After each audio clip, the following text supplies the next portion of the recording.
don't have time to quarantine people. They got to get them, pass them through as quickly as they can and send them on into the interior. But the funny thing is, though, is President Obama set aside $2 billion for this. But they have no money. Yeah, they're asking for more, but they have no money to take care of this stuff. They have no money to get the CDC out there. And that's a whole other issue. They don't even care anything about what's going on down there. But you would think we would have the money with $2 billion to be able to take care of this stuff. Where is that money going? Now, John, you actually reported on some of these border towns or towns close to the border that are actually being bankrupt from having to house and take care of all of these illegals. Meanwhile, they're getting absolutely no help from the federal government, which created this. Well, yeah, it's not so much housing as it is burying them in their local cemeteries, because there's just so many of them that die from dehydration and wild animals killing them, basically, and then other causes. There are women that are coming up now, pushed by Jay Johnson to get up here, young girls that are being raped repeatedly on the way up and then killed when they get here. And to understand what's actually going on, you have to understand that what I keep repeating is the funnel effect, where the border crossing, where the border stations are, the coyotes bring them up, and then they have to go around that. So they have to go through people's land.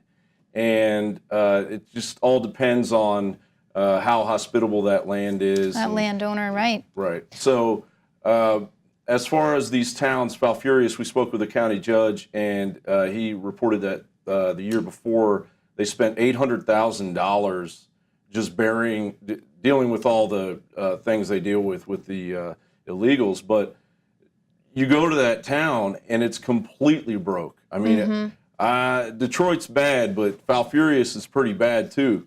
And it's just amazing to see that and to be there and to witness it and realize that this is coming to the rest of America. This isn't fear-mongering.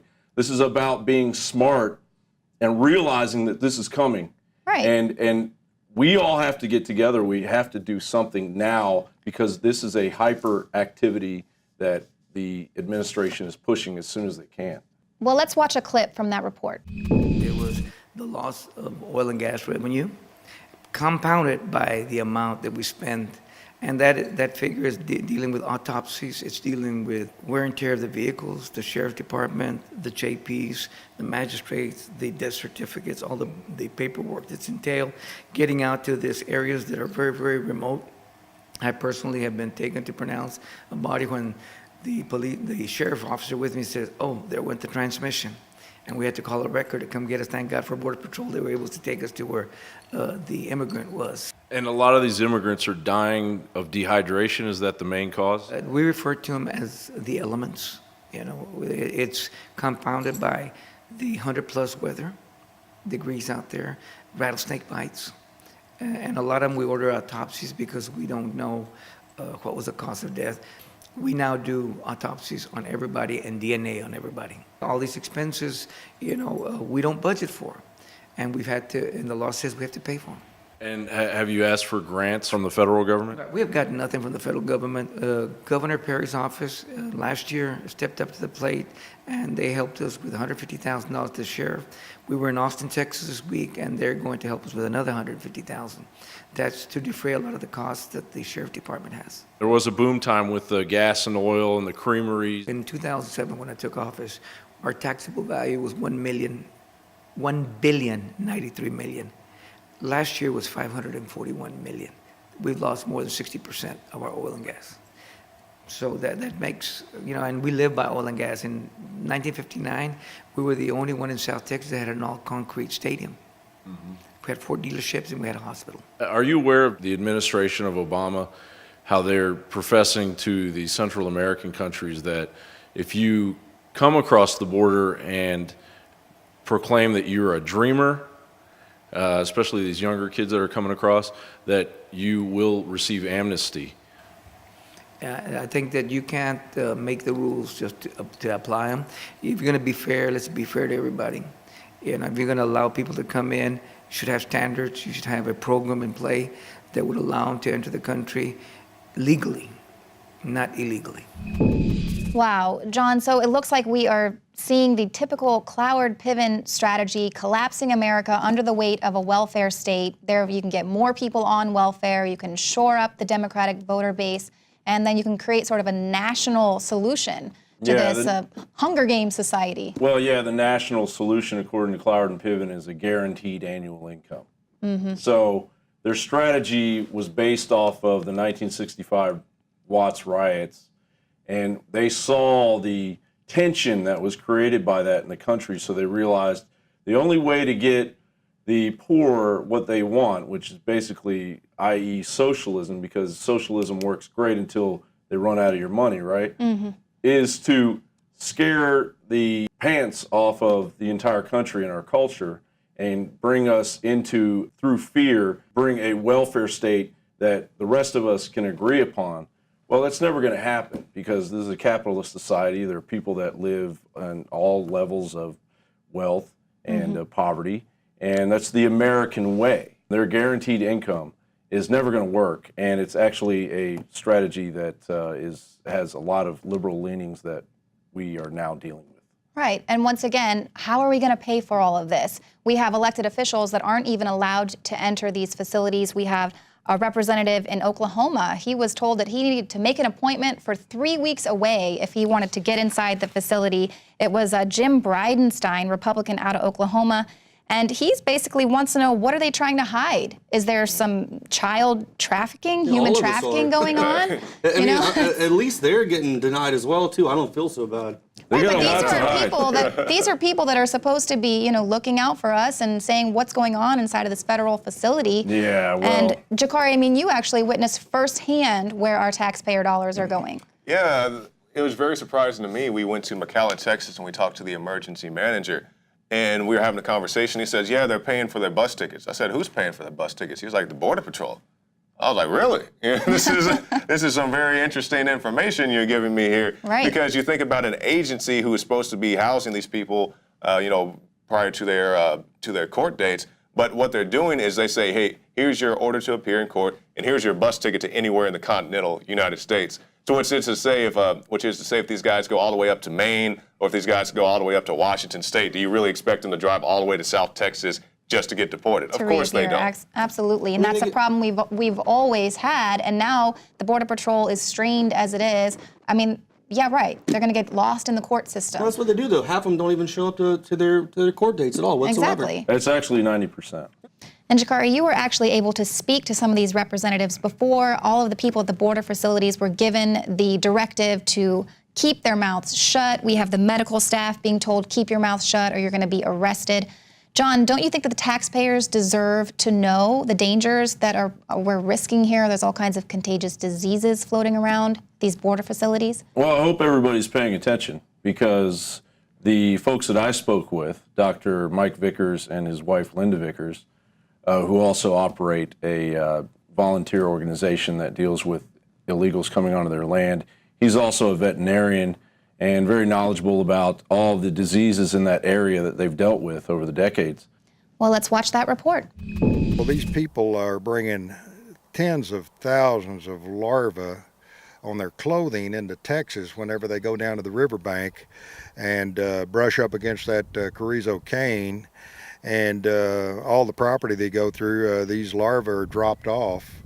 The larvae then get on a plant and then get on our white-tailed deer. Consequently, there's a tick zone that runs all the way from Del Rio to Brownsville, and the USDA and the Animal Health Commission have tick riders that try to catch this livestock coming across the river and get it caught. So people, though, are still coming, and there's been some properties that have come into quarantine miles off the river that even had high fences where the livestock and the deer could not infect it. That were affected because of the human trafficking and the people coming through bringing those larvae. So another disease, pyroplasmosis, transmitted by a tick. We actually, I personally feel like that tick showed up, that infected tick showed up coming in on people's clothing out of Mexico. Hoof and mouth disease is on the horizon. A lot of these people are coming from countries that have hoof and mouth disease, and that would be devastating for the United States livestock industry if hoof and mouth disease shows up in the United States. And it's a big concern because a lot of these people that are sneaking in here could have that virus on their tennis shoes. That's a huge concern for us. It would be absolutely devastating to the United States agriculture industry if that disease shows up. And there's a multiplicity of other diseases. Most recent, swine flu. This swine flu can be transmitted from people to the swine industry. Not only are humans and drugs being smuggled in, but horses and cattle are being smuggled in, especially in the Trans-Pecos area where there's not a big presence of Animal Health Commission people, inspectors, USDA, and even Border Patrol. So most recent, within the past couple of years, there's been diseased animals come through our Trans-Pecos. Horses being brought in with pyroplasmosis out of Mexico, and cattle being brought in to be sold at markets in Texas that are Mexican origin cattle that actually have brucellosis. And that's affecting that could affect our brucellosis-free status here in Texas down the road if it's not contained and stopped. Nothing to worry about there, right? I mean, now you spoke with the CDC earlier this week, Joe. What did they have to say? What are they doing to help this? Well, one of the main reasons I wanted to talk to the CDC was that last week I spoke to Stu Harris down in El Paso, Texas. He's the vice president of the Border Patrol Union in that area. And he said that he personally tried to contact them and said, hey, there's a situation going down here across the border you might be interested in, and told him about the different diseases that were coming through. And then I started thinking, I said, well, you said that there's already a screening process for these kids coming through, so who's doing it? He said basic EMT guys. So that was the scariest thing. So I was like, you know what? I'm going to call CDC myself. So I called him, and the lady got on there and said it's not even part of our scope of practice, that all we're responsible for doing is training the boots on ground, basically, and giving them the proper guidance they need to do that job. But then I said, okay, are you actually talking to the Border Patrol? Are you helping them? Are you giving them the knowledge they need? She said no. Wow. So we have a potential outbreak here, and the CDC isn't even around. Let's take a look at that. So you're calling in regards to the unaccompanied persons that are coming into the United States? Yes, about the 96,000 that have come in the past month, yes. And you want to know what the CDC is doing in regards to this information, is that correct? Yes, ma'am. The vice president of the Border Patrol Union, who is over these guys, said he has just contacted you guys, and you said it is not an issue for you to worry about. So they might be on call, but they're not going down there and taking care of the issues. Right now, Border Patrol agents are testing positive for tuberculosis, scabies, and pox. I definitely understand your concerns. At this time, if you have additional questions in regards to this topic, I would have to escalate this information, or you can go on to the cdc.gov website and ask your inquiry on the website, and they will respond via email. But this topic is out of scope for myself and the CDC info. They do not provide any additional information other than that. Well, who's going to go down to the border? When is this going to happen? Sir, again, we don't have that information. Because right now, basic EMTs are supposedly screening these kids, which means they're getting past our borders, and they've made it to Lackland Air Force Base, which is in San Antonio, and there's a swine flu outbreak. There's no one here that could speak to you about this information. Why not? That's your job. It is out of scope for the CDC info. You are speaking to CDC info, not CDC. Is there a number I can call to talk to somebody? No, sir. We do not have information in regards to that. So there's no way that I can report an outbreak. I have to go to a website and hope that someone gets to it in time. If you'd like to report an outbreak, you can report that to the state or local health department. But it's not the CDC's problem. It's not something that the CDC regulates. So what is it that you guys do then? Since you don't go down to border situations where there's a crisis, where kids are coming over and bringing these viruses like MRSA and things like that into our country, since that's not an issue that you guys take care of, what is it that the CDC actually does then? Well, the role of CDC Info is to provide general health information in regards to health risks in the world. We provide reliable, consistent, science-based health information on behalf of the Centers for Disease Control and Prevention. Are you guys providing information to the Border Patrol then to help them? I've already stated that we are not. Okay, thank you. And so it's not just contagious diseases that we have to worry about. We're also witnessing the overrunning of our country but we're also witnessing the rollout of the domestic security force. Now, the medical staff inside Lackland Air Force Base said that they were threatened with arrest by a government-contracted security force. And they say that this security force is from the Baptist